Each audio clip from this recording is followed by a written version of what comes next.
Hey guys, welcome back to my channel. Today we are in my living room and I wanted to switch it up a little bit because this is the spot, if not on my kitchen table right here, where I spend most of my time with Jesus. And today I wanted to tell you guys 10 fun ways that you can spend more time with God. So I hope you guys enjoy this video. I get a lot of questions about how to spend more time with God, and I think it's pretty simple, but I also think there's things that you just don't think about that you could be doing throughout the day that will literally just give you so much more hope and joy throughout the day. I know it definitely has with me. I find that if I'm on social media all day or watching YouTube videos that are just not uplifting, my mood can decline rapidly. So I think that these tips or just these ways to spend more time with God will really help you just grow closer to Him. And especially during this quarantine time when you have a lot of time on your hands, it's like, what do I do with myself? This is a great time to spend more time with Jesus, just in the quiet, just like relax with you and Him. So I hope you guys enjoy this video. Grab yourself a cup of tea and let's get on into number one. All right, so the first thing that you could be doing to spend more time with the Lord, and this is not actually like a thing to do, well it is, but I always put away my phone until after my quiet time and after my morning routine even. Like I don't even want to look at my phone.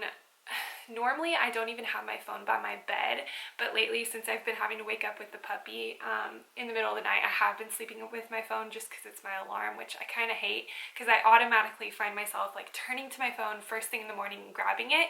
But for a while there, I was so good about keeping it in the other room on charge and just not even picking it up until I'm done with my morning routine, because I find that this dang phone slows me down so much in the morning because I want to check my text messages, I want to check Instagram, Facebook, and it's just like, I feel like, oh, it wakes me up in the morning, which it really doesn't. This being on the forefront of my mind is just not good for me mentally.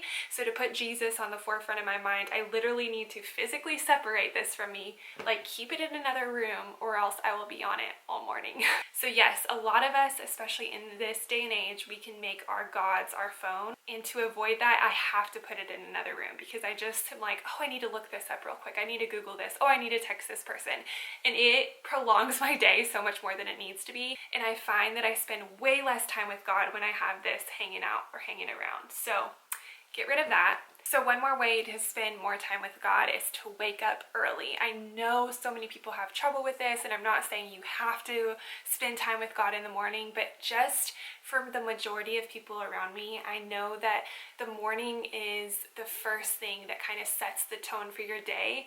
So you want to set that with Jesus. You want to make Him the number one on your mind.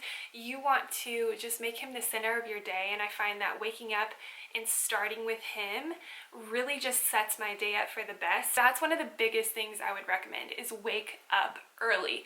I have seen those people do like the 5 a.m. morning routines. I'm not saying you have to wake up at 5 a.m.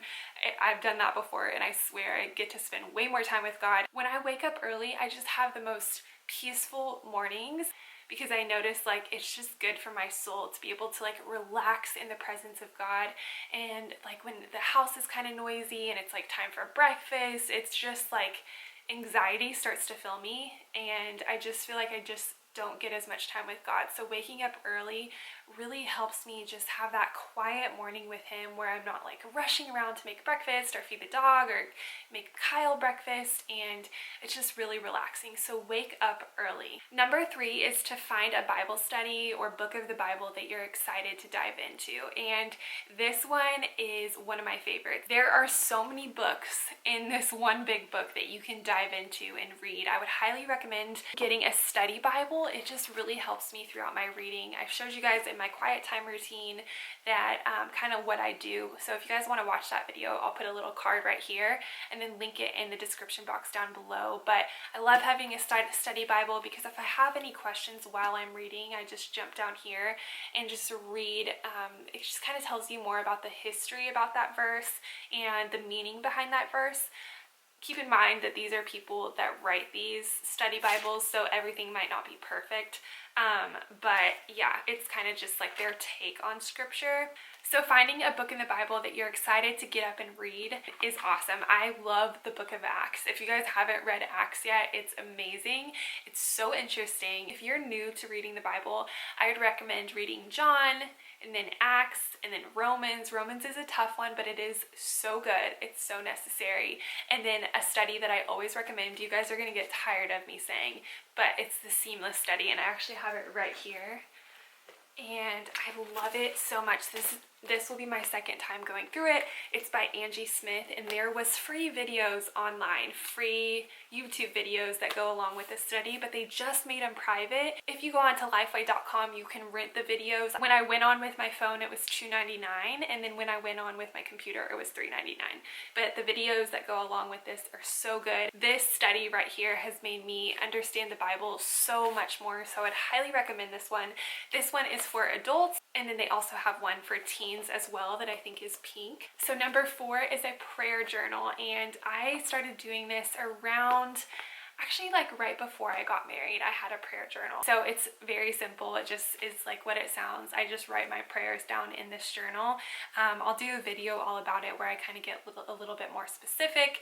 It's nothing like Bible journaling where I like label everything or do anything like that. It's just very simple. I got this prayer journal from Amazon, but they also have them at TJ Maxx and Marshalls, and they a lot of times have these cute little scriptures on them as well. So if you don't have a prayer journal, I would highly recommend writing down your prayers. It's just so good to look back on. And if you guys want to watch my video about prayer journaling, once I have it out, I'll link it down below for you guys. Tip number 5 would be to set reminders in your phone throughout the day that reminds you to pray.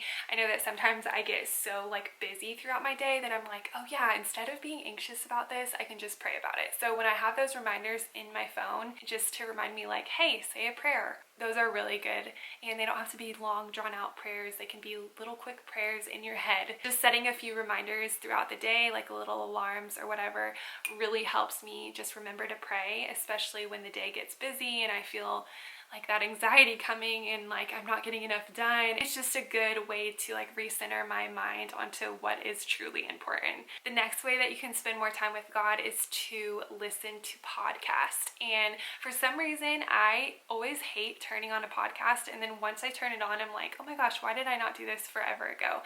I love the Porch podcast. I know that I've said that before, but if you guys haven't listened to the Porch, it's like a young college ministry, and the pastors there are just amazing. They're based out of Dallas. So go to your podcast apps and just start playing one of the Porch episodes, and I promise you, you will not regret it. Every time I walk away, I'm just like, wow, I'm so glad I turned on a podcast. Listening to those podcasts have grown me so much. They make me feel a lot closer to God because I understand more of his character. So I would highly recommend listening to those. All right, so the next thing is one of my favorite things, and I'm really sad because I am not able to meet with my small group in person.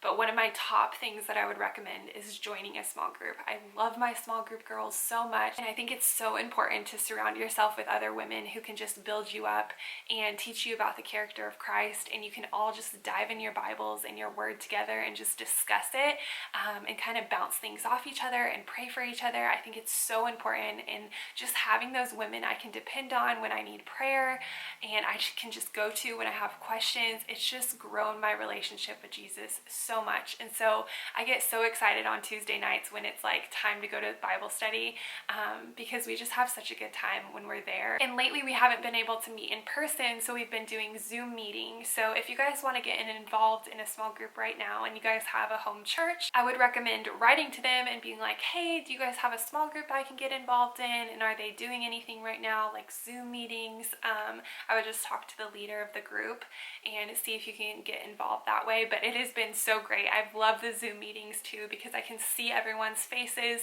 and it just feels like I'm connecting with girls rather than just like staying in my house all day by myself. So that is a great way to spend more time with God. So another way to spend more time with God is to watch like Christian faith videos on YouTube, and I feel like this is a fun one because there's so many great YouTubers. I feel like so many more Christian YouTubers are starting to just grow their channels and make more videos about God, and a few that I'm loving right now are Cayenne Tilton, Nastasia Grace, and of course Jacqueline Brooke. She is my sister-in-law, and she has a ton of faith videos as well, and so do the other two girls. Definitely check them out. I'll have their links in the description box down below. Number 9 is to pray before eating, and this is like a one that you don't really think about all the time, but just to sit down and remember, like before I eat this meal? Who gave me this meal? Like, why am I able to eat this? God blessed me with this meal. Just slowing down and remembering that God has blessed you with this meal right in front of you and like with food to eat is such a good reminder. So I would highly recommend praying before you eat. I'll go through the last three pretty quick, but worship music is amazing. Sometimes when I'm feeling down in my house, or even when I'm feeling joyful, I'll just say, Alexa, she'll hear me if I say it loud, play Hillsong worship or elevation worship. And I love worshiping in my home while I'm cleaning, while I'm doing laundry, while I'm playing with my dog, while I'm working. It's just such a good way to spend time with God. I feel so joyful and encouraged after listening to worship music, so I would highly recommend listening to some when you're driving, when you're in your house. There's not much more that we can do besides that right now. So the next one is to watch church online. Of course, if you can go to church and it's not during quarantine, I would highly recommend going to church, not watching online. But if that's all you can do, which is what we've been having to do lately, I would highly recommend watching church online. A lot of churches have a way where you can like live stream them, which is awesome. So that's what me and Kyle have been doing every Sunday. And it's just been good to like have church in your home, and just a good reminder to be like, church is not just a building. Like, church is us, church is the people, and you don't have to go to church to have church. So it's been a really good change watching church online. Wow, so I just realized that I have 12 and the title of this video is only 10 things. So I'm just gonna throw in a few freebies. So 11 was watch church online, 12 is to serve at church, and obviously we're gonna be able to do that again eventually once this whole thing blows over. You know, being the greeter or helping out in the kids ministry, or doing worship team, or lights or sound, whatever you're good at and whatever God has blessed you with, get involved and be that blessing to other people, just using your skills and your talents that God's given you. So I think that's super important. So that is number 12. Thank you guys so much for watching this video. I hope you enjoyed it. If you guys have any other tips on how to spend time with God, make sure to leave them in the comments down below. I'd love to hear, and I'll see you guys next time. Bye!